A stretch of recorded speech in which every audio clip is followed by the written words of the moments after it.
O meu nome é Irmã L. de Maria Fogolari, eu pertenço à Congregação das Irmãs Paulinas e já fiz 60 anos de vida religiosa e tenho 82 anos de idade. Eu era uma menina do interior do Rio Grande do Sul, num distrito onde nós tínhamos, onde existiam várias famílias, todas católicas, famílias descendentes de italianos, alemães e outras descendências. E nós tínhamos escola, capela. E quando eu fiz a primeira Eucaristia, minha primeira comunhão, naquele dia eu senti uma alegria indescritível. Dentro de mim, eu não sabia explicar o que eu estava sentindo. 2, 3 dias depois, emergiu dentro de mim uma vontade de ser freira. Eu nunca tinha falado nisso, eu tinha uns 7, 8 anos. Aí eu fui falar para a mãe falou assim, mas você está sonhando? E contei para o pai também, depois contei para os meus irmãos, começaram a dar risada de mim, achavam que isso era pura fantasia, que eu estava inventando.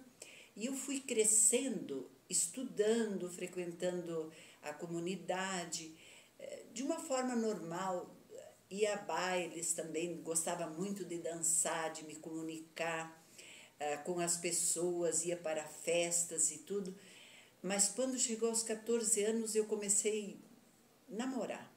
Esses namoriscos de adolescentes, né? E aí um certo dia apareceu lá em casa uma irmã paulina. Ela passou lá na comunidade convidando as jovens que quisessem ser religiosas. Eu falei, mas eu quero ir, pai, eu quero ir, mãe, eu quero ir, vocês precisam me deixar. E o pai falou assim, você não tem vocação, você gosta muito de dançar, de namorar, de festa, você não tem vocação. E aí eu comecei a chorar, né? Eu não me continha de tanto choro. E diálogo vai, diálogo vem, eu tinha que me aprontar em 15 dias, porque a irmã era de Porto Alegre e eu tinha que viajar com ela. Eu sei que depois de tanto choro e de tanto pedir, eles disseram, não, vamos arrumar o enxoval dela, vamos dar um dinheiro para ela, ela vai, daqui 15 dias ela está de volta. E eu nunca mais voltei, né? Eu continuei a minha vida religiosa, estudando, me dedicando, e até hoje, graças a Deus, me sinto muito bem realizada e feliz por ter escolhido essa vida. Mas eu sinto que a vocação religiosa é realmente um chamado. É um estado de vida como todos os outros estados de vida, né? Para o casamento, para a vida sacerdotal também é um chamado. Então, tem que ter um chamado de Deus. E eu sinto que no dia da primeira... Hoje eu confirmo que no dia da primeira Eucaristia, Jesus passou por mim e disse, vem comigo que você vai anunciar o reino de Deus com a comunicação. Depois, então, quando eu ingressei na congregação, em Porto Alegre, nós éramos muitas jovens, mais de 100 jovens. Estávamos lá todas, então nós estudávamos e trabalhávamos, então foram 3 anos de discernimento. Eu estudava de manhã, como todas as outras, e à tarde nós trabalhávamos, fazíamos livros, saíamos evangelizar com a imprensa, visitando as famílias, mas isso... Passei alguns momentos muito difíceis, porque eu sentia muitas saudades da minha família, dos meus pais, dos meus irmãos, das minhas colegas. Eu chorava muito. E eu lembro que uma vez, depois de um ano que eu estava em casa, lá em Porto Alegre, com as irmãs, o meio-dia... Nós tínhamos que dormir porque aquele dia era muito frio, mas eu chorava. Eu dizia, não, agora eu vou para casa, eu vou voltar. E aí eu sonhei com Nossa Senhora aos pés da cama, dizendo, não chore, que eu vou te ajudar. Então, sonhos, né? Mas eu acho que isso me deu um impulso e me ajudou eu ir para frente. Para quem quer seguir a vocação religiosa, se a pessoa se sente chamada, o que é o chamado? É você querer fazer aquele trabalho, é você querer se apaixonar por aquele trabalho. Então, se realmente você sente, vai. Então, Jesus disse: quem me seguir receberá o cêntuplo nesta terra e a vida eterna. Então, isso foi um estímulo, uma força.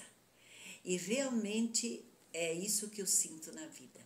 Que Jesus me deu muito mais do que eu esperava. Eu pude realizar meus sonhos, estudar, trabalhar com a comunicação, chegar nas pessoas e falar de Deus e perceber que as pessoas acolhem, estavam esperando, oferecer uma oportunidade para as pessoas se encontrarem consigo, com Deus, com a sociedade, se harmonizar por dentro. Então, a proposta de Jesus para um chamado é uma proposta que te realiza totalmente. Agora exige muito de você, que você também seja fiel a Jesus, que você reze, que você observe aquilo que você prometeu na sua profissão. Por exemplo, quando eu fiz a minha primeira profissão e depois a segunda, eu fiz os votos de obediência, de castidade e de pobreza, né? Então, eu sempre procurei viver isso na sua totalidade. Claro que de vez em quando a gente tem uma caída, né? Não obedece, às vezes, sei lá, não observa bem a pobreza. Castidade não, eu sempre fui muito fiel e ela é mais voltada para o amor, né? Então, quando eu olho para as pessoas, às vezes eu acho que eu não amo tanto quanto eu deveria amar, né, as pessoas. Mas, assim, no geral, eu me sinto muito feliz hoje pela vida que eu tive e que eu estou tendo, e pela saúde que Deus está me dando, para eu continuar a evangelizar com a comunicação. Quem não sabe o que vai fazer na vida, se casa, se fica solteira, se segue a vida religiosa, se entra no instituto secular, tem muitas modalidades para as pessoas viverem, né? Eu acho que as pessoas deveriam procurar fazer um teste vocacional e também procurar, quem acha que está em dúvida se caso ou fico solteira, por que não namora um pouco, conversa com quem casou, faça um discernimento vocacional antes de abraçar um estado de vida. Porque o grande problema hoje é que se abraça um estado de vida sem saber o que está abraçando, entendeu? E se a pessoa conhece o que ela realmente vai fazer, ela vai se sentir mais segura depois. Ela sabe que aquelas dificuldades ela vai ter. Por exemplo, a vida religiosa não é só rosas, tem espinhos também. Mas nós tivemos uma preparação para abraçar a vida religiosa antes de fazermos os votos, né? Fomos preparadas.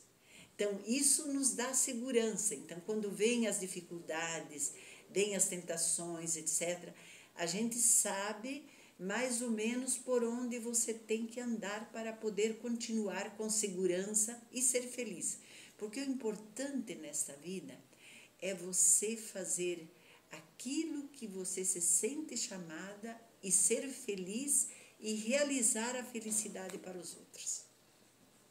Eu acho que nessa modalidade que eu entrei em 1955, mais conventual, etc., eu acho que ela vai ter um processo de mudanças, mas o essencial da vida religiosa, que é o seguimento de Cristo, de forma pobre, simples e obediente, isso, a radicalidade, nós vivemos a radicalidade do Evangelho. Então, isso não muda. Podem mudar outros elementos, outras circunstâncias, a forma de vida, etc. Mas a radicalidade do Evangelho, da gente viver o Evangelho na sua totalidade, vai continuar.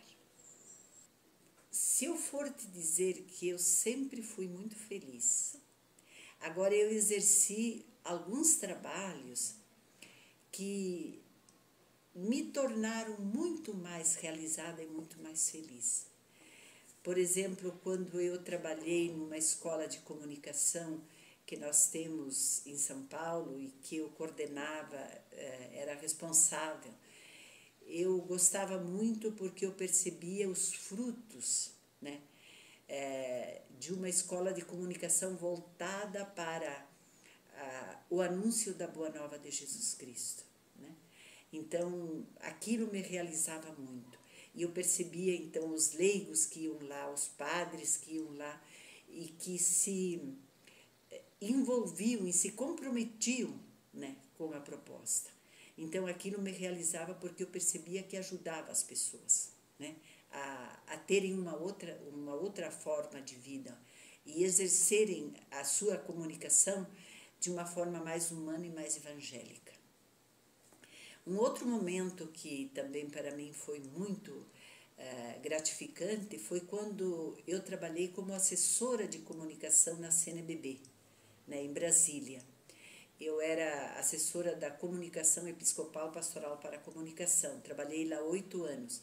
Eu articulei a pastoral da comunicação em todo o Brasil, né?